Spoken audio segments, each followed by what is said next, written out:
Cet abécédaire illustré est un support visuel qui présente un certain nombre d'événements ou de faits relatifs à la période de confinement en Tunisie. En fait, ce n'est pas un journal de bord, encore moins un journal intime.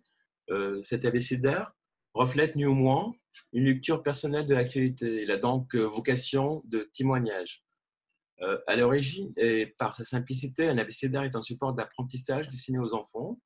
Et moi, je m'inspire dans le sens où j'adopte son principe sobre, conçu et percutant. Mais loin de simplifier les faits, mon abécédaire cherche à mieux les éclairer. Sa structure graphique réduite à l'essentiel me semble de fait capable de nous aider à comprendre notre présent. L'ordre alphabétique est une façon de mieux appréhender le chaos général. Pour toutes ces raisons, le dessin est assez rudimentaire et volontairement naïf.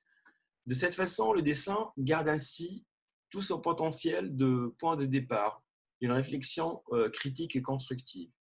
Et pour conclure, au niveau des couleurs, je m'inspire de la palette des vieux livres pour enfants. C'est clair, il y a de la nostalgie dans ce parti pris. En même temps, aujourd'hui, personne n'en doute, c'est la fin d'une époque. Et enfin, ces couleurs vives sont là pour égayer un quotidien morose de plus en plus anxiogène. Des images colorées surgissent pour insuffler un peu de fraîcheur et de bonne humeur au lecteur.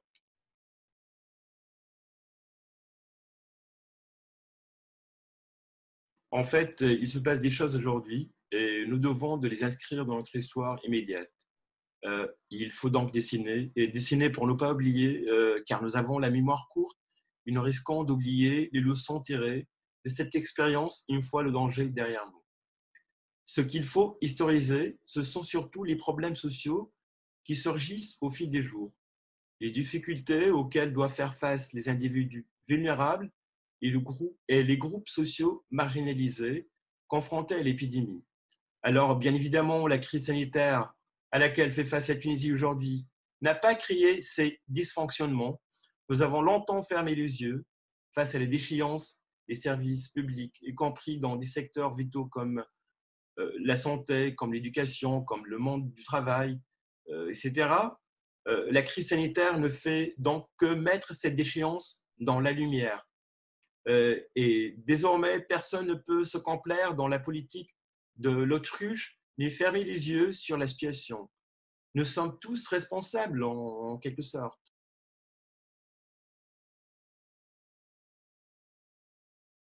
Je pense que la classe politique cherche à s'accaparer la réponse à cette question pour nous imposer ses programmes et nous dicter encore ses volontés. Mais en vérité, c'est aux citoyens de le faire et de réfléchir sur les solutions à adopter. C'est le moment de remettre en question ce que nous impose le système politique et d'engager une réflexion sérieuse sur l'actualité. C'est aussi le moment d'engager des initiatives collectives autour de l'éducation, des initiatives autour de la santé, autour des libertés individuelles, le code de travail, les prisons, les frontières, les causes animales, mais aussi ce passage au numérique qui revient en force et les raisons qui poussent de plus en plus de gens à sombrer dans la précarité. J'ai l'impression qu'avec cette crise, on revient à la case de départ et que le progrès et le confort que nous a tant promis est balayé d'un revers de main avec un virus.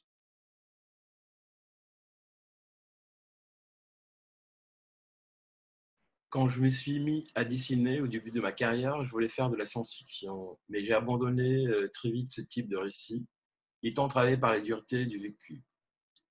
Mais je sais que certains auteurs de SF ont su très bien décrire le futur dans leurs livres, il y a 30 ou 40 ans.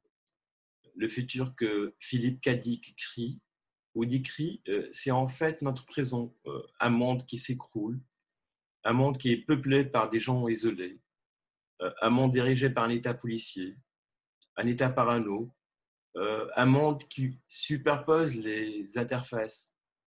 En tout cas, dans mon travail, j'essaie de dessiner le monde d'aujourd'hui à travers les récits, les histoires et les témoignages des minorités.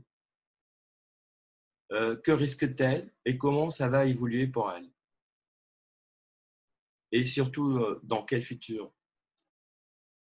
Comprendre autrement passe surtout par le voyage dans le passé. Ça permet, me semble-t-il, de mieux comprendre les enjeux du futur.